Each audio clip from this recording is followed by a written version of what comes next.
Hi there, I'm James Osborne, the co-founder of the Recruitment Network, and this is the TRN Podcast.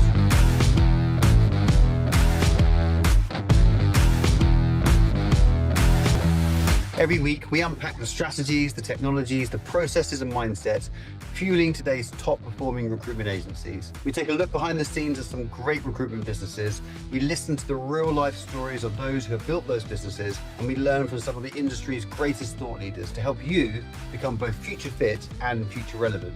So let's begin with this next episode of the TRM Podcast. But let's talk about new business for the sake of today, because obviously that's probably why a lot of you are here. And sales to me, business development to me is an art and it's a science. I think you need to be really bloody good at both, if I'm really honest with you. I'm not convinced everybody is, and I think we need to be much, much better at that. So the art of how to do sales, but there's a science behind it as well. There's a process behind how to do it. And within that process, there's now technology that can support it as well. You need to be on top of both. I think you also need to understand that the world has changed. The way people buy today, the B2B buying process has changed, and therefore the B2B sales process has to adapt and evolve with it. Otherwise, it's just not going to work. Which is why I say to people, sales isn't broken how we do it, but the reality is your cold calls aren't landing as much. You're not converting as much as they used to. Your emails aren't converting as much as they used to. Something's not working as it used to, and that's because the process has changed. We haven't necessarily adapted our processes to that change. That's the thing to sort of think about. So I look at the core principles of selling. I've been in the industry for 28 years. I'm a salesperson. I love selling in recruitment. I think it's the wonderful thing. And the core principles since I've been in recruitment haven't changed over the last 28 years. So these things you're seeing on the screen here are basically the core principles that are still true today. It's a numbers game. People have got to trust you. You need to understand your customers well, better than they do. People have got problems. You need to prioritize those problems before they buy solutions off you. They don't want to be sold to, but they do want to buy from you. So that's a different way of pitching and how you positioning people, and so it goes on. So for me, all this stuff is true. It was true 28 years ago. It's true today. That's just the reality. But the wrapping has changed. How we do sales today is different from what we were doing before, or certainly needs to be different from what we were doing before, because it just doesn't work as much as it used to. Because the customers you're selling to, they can do all their research before they've even spoken to you. You're no longer selling to one person anymore. You're selling to generally a group of people. There might be 3 or 4 people involved in the decision-making process. Trust, the most important measurement or currency of success at the moment, because everything you look at online, every phone call message you get on your phones, we don't believe it's true anymore. We think they're probably agents or some AI bot doing it for them instead. So you've got to be able to build proper trust with your marketplace. Otherwise, you're never going to win good business with your customers. And so it goes on and so it goes on. So the principles of selling haven't changed. Cold calling works, emails work, etc. But the wrapping on how we do it has changed. And if you don't adapt your sales process to that, then you will get left behind, or you'll just find it really, really hard work to do sales. People often say sales is really difficult right now. Just change the narrative on that and say sales is really different right now. So just do it differently. And actually, then it's not so difficult after all. What we need to do is adapt. We need to change. Keep the core principles, but just think about the process of how we're actually doing things. Because the most important thing in selling is conversion, your conversion rate. Whatever you do, every activity, every minute you spend on the phone or in front of customers or whatever you're doing, you need to get some form of a return on activity. And it needs to be better than you're probably currently getting at the moment, which is maybe why you're on this course today or this session today. So the question then becomes, how are you standing out from everyone else? The whole point of our social media strategies that we have, what you're doing on LinkedIn, etc., is about how do you stand out from everybody else. It's not about your USPs, that sort of basic stuff I'm sure you all know. This is about how you're going to get in front of your customers better and faster than anybody else, and prevent anyone else getting out in front of them as well. We call it the purple cow effect. The principle being, in a field of black and white cows, which is a saturated market of salespeople, whoever's the bright fluorescent purple cow just stands out. It's a lovely analogy, and I've lived by it all my life. I'm continuously thinking about, how do I stand out? How do I have more visibility than anybody else, any one of my competitors? And that's what the purple cow effect is conceptual about. That's what your LinkedIn strategy is about. That's what we talk about in social scaling at the main sort of starting point. How do you become the purple cow? One way of doing that is understanding the algorithms. Again, if any of you want a copy of this, just give us a thumbs up or a yes in the chat, and we'll ping it across to you. This is so you understand how you master the LinkedIn algorithms. How many of you actually know how the algorithms work? How many of you actually know the right time to post a bit of content on LinkedIn, for example, to make it go viral or not? Most people don't. The algorithms are continuously changing. We show you how to beat the algorithms. Because if you don't know, you ain't ever going to get your eyeballs on the right customers eyeballing your content. So you've got to understand that's the science. It's not the art. That's the science of selling as much as anything else. And again, we'll keep you up to date with the algorithms because it's a big part of what we do in social scaling is to make sure we understand that. Then you need to think about your customers that you're talking to and that you're selling to, and understand how they are interacting with your outreach stuff that you're doing. So think about when you send an email or an in-mail to a customer. Just ask yourself the question: when they receive your email or your in-mail, what time of the day are they receiving it? What does it look like when they receive it? Can they be bothered to even open it? Does it stand out like a purple cow, or is it just one of the many, many messages they're getting when they're checking their emails, probably at first thing in the morning when they're in the shower or half asleep in bed, looking over on their phones, looking at Instagram, looking at their emails, etc. And somewhere in there is your message. How's it ever going to stand out when they're half asleep and not even thinking about it and scrolling through the internet? Because we know on people's phones, for example, where they access a lot of their the outreach, the emails that you're sending, on average, they're scrolling 300 meters a day, apparently. So if you think about it conceptually, how are you going to stand out when they're half asleep, scrolling on their phones?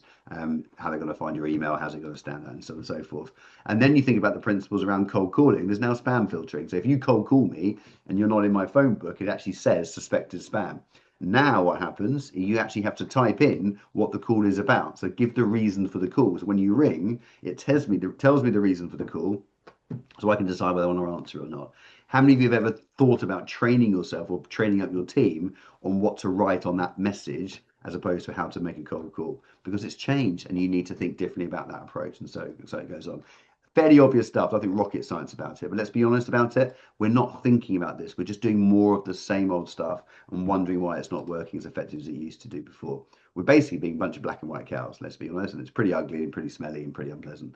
We need to be the shiny purple cow in our marketplace. You've got to get this piece absolutely right. And where our world, our market is oversaturated. Everyone's got automations. You're receiving more emails today than you've ever received before, more calls and cold emails than you've ever sent before, because salespeople can now do that with automations on mass scale. I can send an email out to 1 million people in 2 seconds type of thing. It's insane when you think about it. So what do you do about all of this? This is the reality check that we're facing at the moment, and it's really exciting if you figure it out. So you ask yourself, the first question is, what's the ultimate objective of your outbound BD activity? So what are you trying to do when you do an outreach to a customer, telephone call, email, whatever it might be? And we go, I'm trying to close a deal. You're absolutely not. If you have the mindset that when you pick up the phone, you're trying to close business, you will naturally, by default, circumnavigate all of the really important parts of the sales process, such as building trust, building rapport, getting to know them, get them liking you, trusting you, understanding who you are before we go to close them. 9 times out of 10, when you sell like that and you miss out all that type of stuff and just going for the close, 9 times out of 10, you miss actually the opportunity on the table. You may pick up a job contingent with 10 other agencies, as opposed to the PSL opportunity with multiple opportunities that was on the table. You just didn't have the relationship with the customer to be able to ask that question. So your ultimate objective with your outbound BD activity is always to get in front of the customer. Meetings. I've been saying this for 28 years and I will carry on saying it until I'm dead. You need to, it sounds a bit depressing, you need to be having more meetings now with your customers than you've ever had before. Visibility is the core ingredient of success when it comes to sales. When I started in recruitment 28 years ago, we had to do 20 client meetings face to face without half the technology that half of you guys have got. 20 client meetings a week. Now, most recruiters are doing 2 or 3 a month. I mean, let's be honest about it. It's just poor.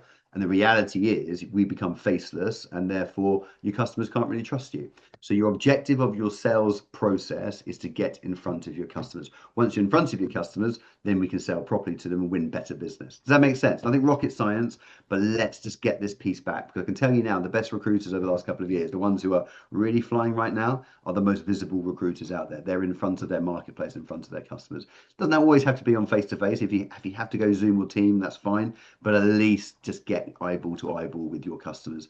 And what we always say to people, ideally, if you can, try and get into their boardrooms, not just in their meeting rooms where you're picking up jobs. Get in their boardrooms so you can talk to them about their plans, their hiring plans, their strategies, their pains. Find this white space that we've talked about before on the Pinnacle program, which is the most lucrative part of recruitment, etc. So think about that conceptually. That's the objective of your sales process, is to get in those boardrooms where we've got this white space opportunity.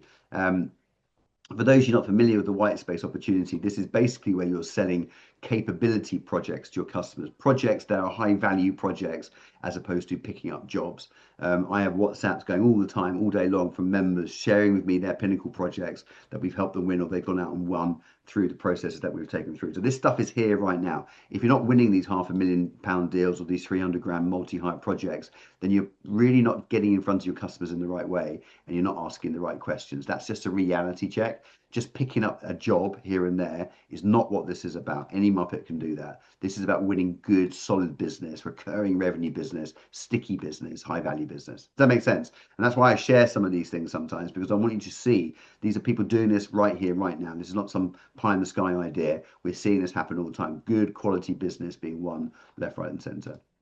Okay.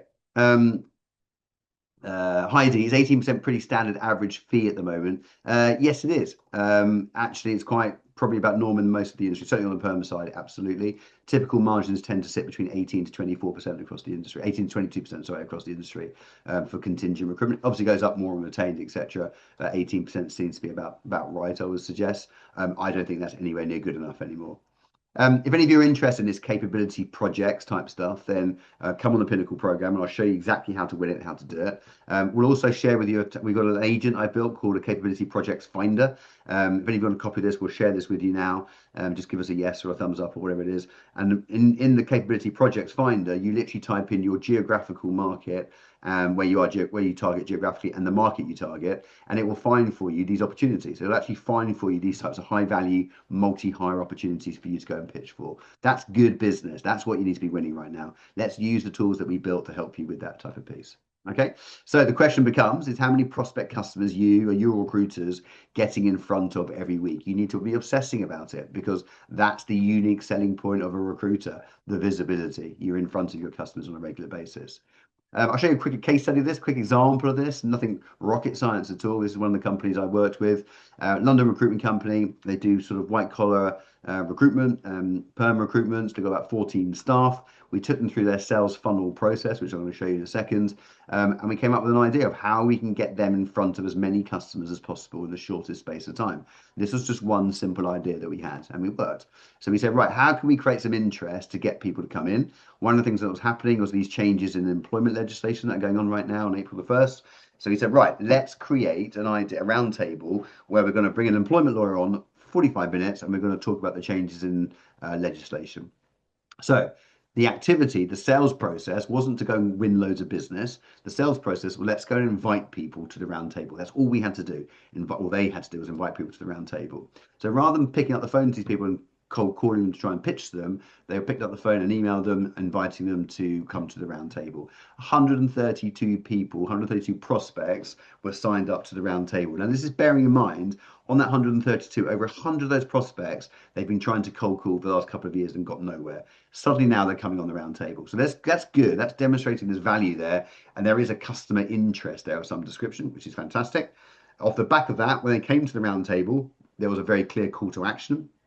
What did we want them to do after the roundtable to give us a reason to have a one-to-one meeting with them? So we came up with this idea of doing a legislation audit, which we built in using a bit of AI for free, which was nice and simple. And off the back of that, this one process, they had 41 one-to-one meetings booked in. I think they ended up having about 30 in the end because someone cancelled.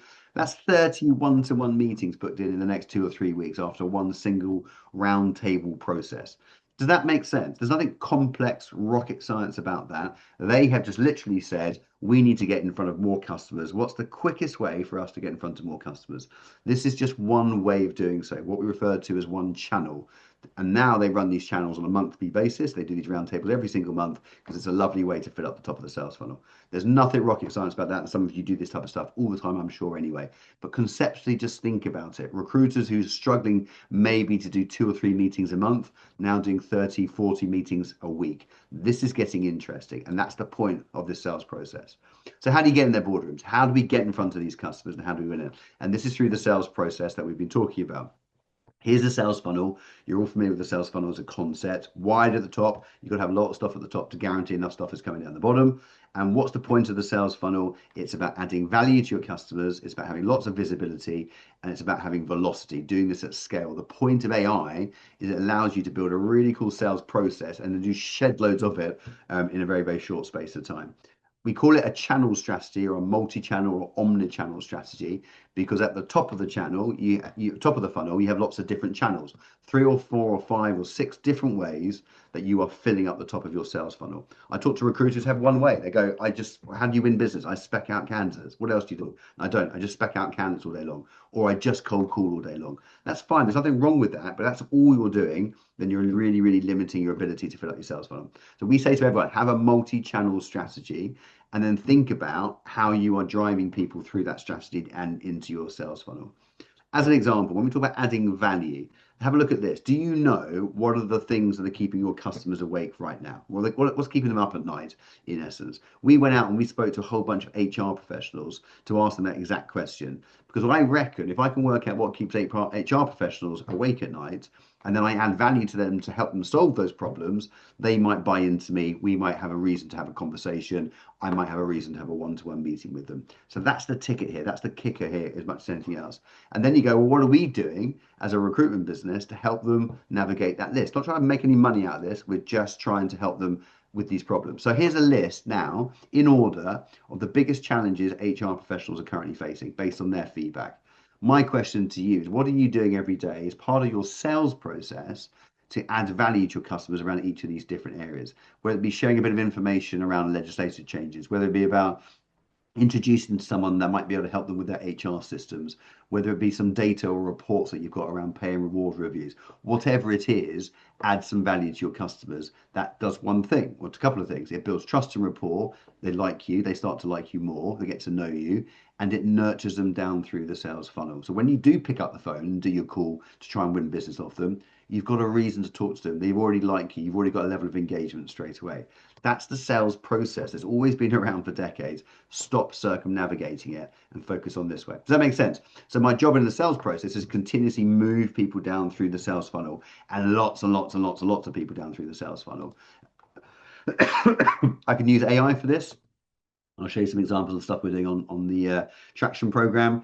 There are all the issues on the right hand side we just talked about. I can now go and build AI employment law monitors and AI org design simulators, employee sentiment radars, and all these different tools that I can create for free using AI that I can then go and give or send to my customers as a way of saying, you might find this useful, goodbye. But then next time I speak to you, we're probably going to have a conversation about recruitment and so on and so forth. So think about how you're adding value to your customer base and think about the tools that you could use to be able to do this. I can show you some really cool examples of the stuff that we're using. Your buyers themselves, your customers, don't stick to one channel. They move between different things. So you need to have a LinkedIn strategy. You need to have a WhatsApp strategy and an email strategy, and so it goes on and so it goes on. Because we need to be where our customers are. You can't just have one channel and hope they are there. You've got to go to where your customers are sort of hanging out.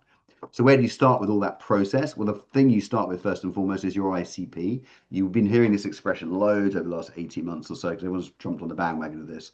But it's absolutely true. Your ideal customer profile. What do you know about them? Where do they consume their content? What sort of content and information do they look for, and where do they go to get it? How do they like to be approached, etc., etc. You need to understand that information about them first before you can build a sales strategy. If you don't know that, then you're second guessing. We've got a really cool tool called Personas and Pyramids. It comes out of our social scaling program. Again, if any of you want a copy of it, give us a yes or a thumbs up. We'll send it across to you. And this allows you to understand how you map out your ICP for your customer. And then basically, once you've built your ICP as a document and you use this tool, when you're using AI to help you build your sales strategies and your outreach strategies, you pump in your persona and pyramid document, and you're teaching the AI exactly how to interact with your customers in the right sort of way and the right sort of time, etc. Does that make sense? It's a logical process. It's the science, but there's an art to it as well. So have a think about that, and we'll ping that across to you to have a look at and complete that as well. If you really want help with this, again, we've got lots of agents we've built. I've got one called the Content Planner or Social Scaling Content Planner. This one here, you type in your name, you type in your geographical location. It will do two things. This will not only map out your ICP for you as a document, but it will then also build out a whole week's worth of social media posts that will beat the LinkedIn algorithms and will land properly in front of your client base, your prospect client base. One agent that does the whole process for you. Again, I'm very happy to share that with you if you want a copy of it, and you can use that and literally just type in, I do tech recruitment in London or construction in Germany, wherever it is, and it will feed you the ICP and it will feed you the content as well. You don't just copy and paste it and stick it out on LinkedIn, but that's done all the heavy lifting for you and making sure it's nicely targeted and so on and so forth. So I've just typed in here on my social scaling content planner, fintech business in London, and it's now producing a nice ICP for me, maps it all out in nice big detail, then creates this really cool content planner for me, job done, 30 seconds. Love that, nice and simple. So again, if you want a copy of that, we'll ping that across to you in the chat and we'll share that with you, and you can just play around with it, use it, adapt it to your market. You can keep it, it's yours, it's free, crack on, nice and simple. Another example of an AI in the sales process is looking at what we call hiring triggers. So a lot of people do what I call ambulance chasing in recruitment. So we jump around looking at job boards and websites of who's advertising for jobs, and we go, oh, hi, Mr. Client, I see you're advertising for jobs right now. Can I help you with that if you've got any problems finding anyone? That's called ambulance chasing. It's what insurance companies used to do.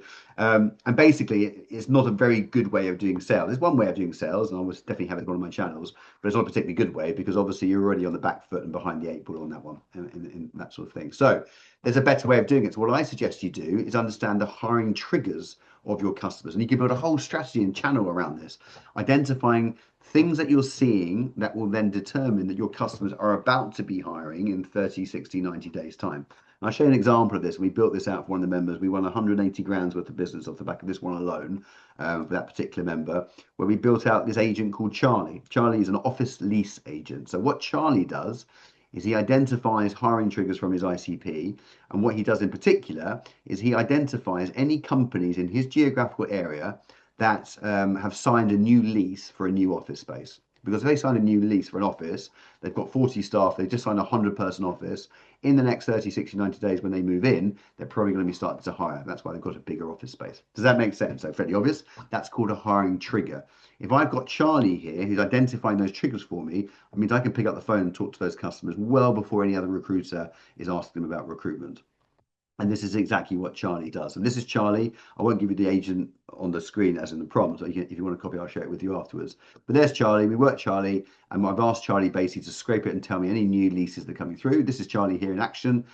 Type into Charlie, type in London leases, for example, and watch what Charlie does. These are a whole bunch of companies. There's loads more that are currently signed a new office lease in London and then will be moving in. I know all of these companies will be hiring in the next 30, 60, 90 days. That's why they've got an office that they've moved into. Very obvious, very simple. We'll run it again in Manchester. It even gets nice, pretty pictures. How nice is that? But these companies here, I know, have signed new office leases in Manchester. They are probably going to be hiring in the next 30, 60, 90 days. That's why they've signed the office lease. So again, if any of you want a copy of Charlie, just let us know. We'll stick it in the chat. You can download it, use it, keep it. It's yours. There's no cost, there's no charge and everything. And now you've got it. And you can see how this type of stuff integrates with your sales process. I'm not asking my AI agents to pick up the phone for me and that weird stuff or write emails for me. I'm asking it to do the heavy lifting for me so I can spend more time doing the human stuff in sales, because that's the stuff that is the USP in selling. Visibility, being human, all that sort of good stuff. All make sense? I hope you're getting the point where I'm sort of coming from here.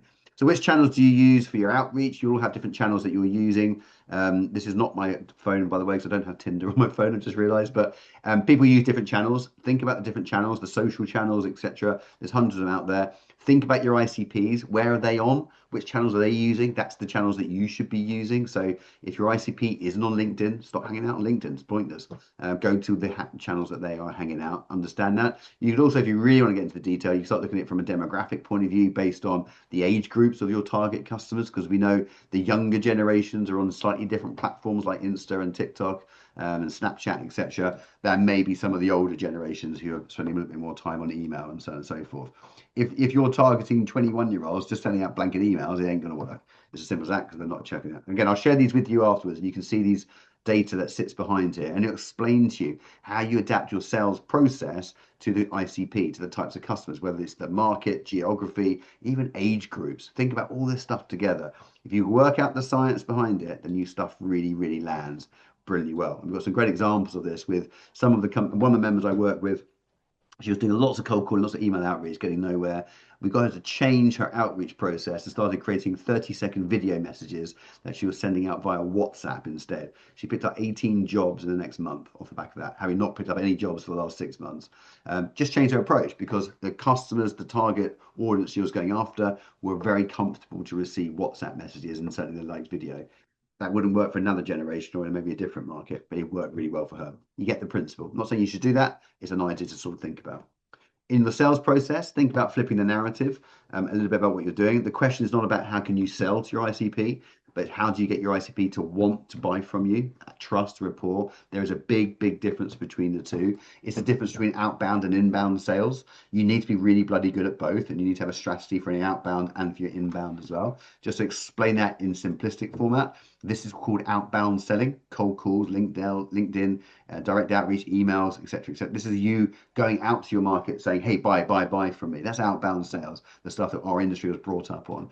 This is inbound sales. This is where you're putting your arms around a bunch of people and getting them to hang out with us. So they go, okay, can I buy from you? It's a different approach. And you need to have a strategy for both sides because both sides work, but I don't know which one's going to work best for your market. So you've got to keep testing and testing and testing until we figure that piece out.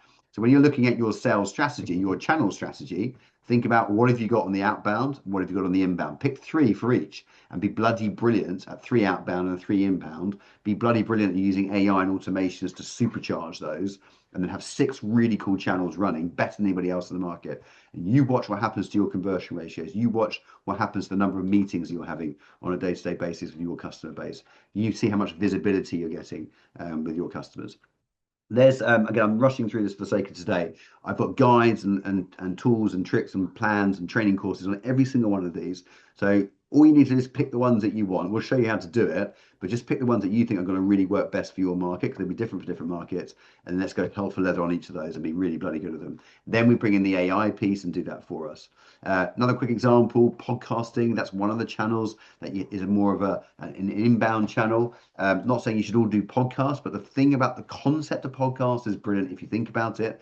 Because if you gave me a list of loads and loads of people that you want me to target, let's say I'm targeting CTOs of businesses and you want me to go and do cold call to a whole load of CTOs, how likely would it be I would get a proper traction with a bunch of CTOs if I cold call them? It's going to be pretty low, right? Let's just be honest about it because it's hard, it's a slog and everything else.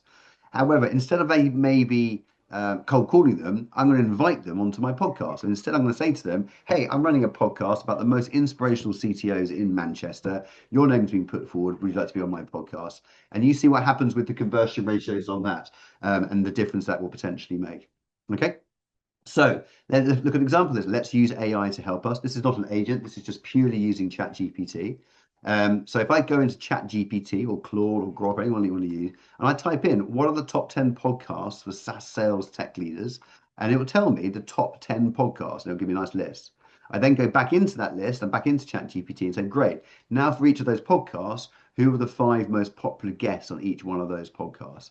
And it will give me a list now of these people here. So these people here are people who are CTOs, really, really top level people who really like being on podcasts and they get loads of traction off the back of that. Now, if I now email or call these people up and say, do you want to be on my podcast? How many of those do you think will say yes? And I'll tell you now, most of them will probably say yes. That's now getting me in front of all these people eyeball to eyeball. The podcast bit is irrelevant. The stuff that comes off the back of it is just nice to have and a bit of content. The bit I'm now know is I've got a meeting with Suzanne and Goddard and Mohammed, etc., that I can now turn into a further conversation about recruitment and so it goes on. Does that make sense? I'm not suggesting you all do podcasts. It's the principle of what we're trying to do is find any channels to get us in front of these customers eyeball to eyeball. If you obsess about that question, you see what it does for your business. So we're going to build a strategy for each of these channels, make it AI augmented. So we're going to use AI to superpower it, not to replace it. Where it will go wrong is when we start having sales agents phoning you up and that sort of stuff. It's just not what this industry is about and it will go completely wrong. But think about how you're using AI to superpower your sales outreach activity. Looking at LinkedIn, for example, we talk about this in the social scaling content program. If you think about writing content or producing stuff on LinkedIn, think how much time we spend coming up with ideas and sourcing data and designing images and carousels for LinkedIn and blah, blah, blah, blah, blah, blah, blah, and scheduling posts, etc. That's the most of the time. We only actually leaves us 20% of our social media time to be doing the stuff that actually makes you money on LinkedIn, which is like engaging and commenting with your ICPs and posting good content and connecting with people, etc. So you flip that on its head. You use AI to do all the heavy lifting, get rid of all that stuff on the left. I've now got AI building agents do all that type of stuff for me, which means I can spend all my quality time when I'm doing my social scaling stuff on engaging, connecting, hanging out with my ICPs. Can you see the difference? And this is the power of what we've got in our hands right now. If you're using it properly, it's unbelievable. The point of AI is it frees you up to do more human stuff. That's the cool thing about this. And again, if you want any help with this, we've got a whole load of guides on this one here is about how to build an AI automated outreach workflow using AI to then help you do all the heavy lifting to then do it. Again, if you want a copy of it, let me know. We'll ping it across to you, use it. Whatever you take from today, I don't really care. Just take some stuff, use it, get on with it, and change the way you're doing sales and adapt to the markets as much as anything else. This is my sales clone. I'm sure you've all built your own sales clones. If you haven't, I'll show you how to do it. This is my sales clones. Everything I do from a sales point of view, I've trained my agent to do exactly what I do, think like I do, to be a brilliant salesperson. So it really, really gets it, which is superb. And it does all my sales activity for me as well. How did I build it? That particular one I just built in ChatGPT for free. It didn't cost me any money. I went into ChatGPT. I turned on the agent mode, built in a GPT, gave it there, filled out all the information. Bob's your uncle. Bob's your uncle. There you go. There you go. There's my agent. I've now owned. I've now built. And I've now got this whole sales engine that's sitting behind me, doing some heavy lifting for me on a day-to-day basis. Nothing complicated about it. Bloody transformational and useful if you think about it. And this is how I built out my sales clone. Again, if you're interested, if you're not building clones and agents right now, you're literally behind the 8 ball on this. Get on the case with this one as soon as you possibly can. And we'll show you, if you come on any of our courses, we'll show you how to build the right prompts and everything else that goes with that. This is another one we built, which is an ICP job scraper. This one literally sources jobs from your live ICPs and find out who's currently advertising and hiring, etc. And produce all these lovely reports for you, etc., etc. So the point of the sales process, there's loads of things we can talk about, but it's a sales funnel. That's still true today, hasn't changed. But how we drive the top of the sales funnel is critical. Pick 6 channels. Be bloody brilliant at those 6 channels. Use AI to supercharge and superpower them. 3 of them should be inbound, 3 of them should be outbound. Think about how much value you're giving to your customers. What do your ICPs want help with right now? Information, insight, support, anything. Add value to them. That helps move them down through the channel. Be super visible, get in front of them. More meetings than anyone else in your marketplace will win you business, better business, the sort of stuff where you can start doing some of that pinnacle stuff we talked about, where you're winning higher margin business and those campaigns, those projects, those capability projects. And then use AI for velocity to actually drive this stuff so you can do it high volume. So this engine is running in the background. You're selling while you're sleeping. That's the key to this. Hi there, I'm James Osborne, the co-founder of the Recruitment Network, and this is the TRN Podcast.